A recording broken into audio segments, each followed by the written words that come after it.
ضع في الشباك مباشرة. عندك تحمان أيمن أنقذ الموقف. كعبي يتقدم نحو القائم الأول، تنفذ داخل منطقة الجزاء. جول جول جول جول.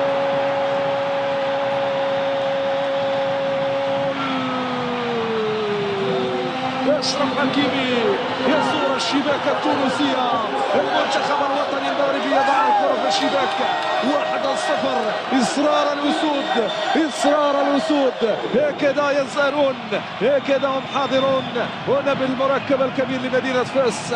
اليوم تابعنا لقطة، تابعنا هذه الكرة التي انتظرناها طويلا، 1-0. أشرف حكيمي الفاز بمرة رشاد اليمنى، تسديدة. جول جول جول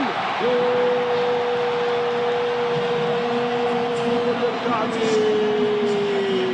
سلم كعبك يا كعبي، وضع الكرة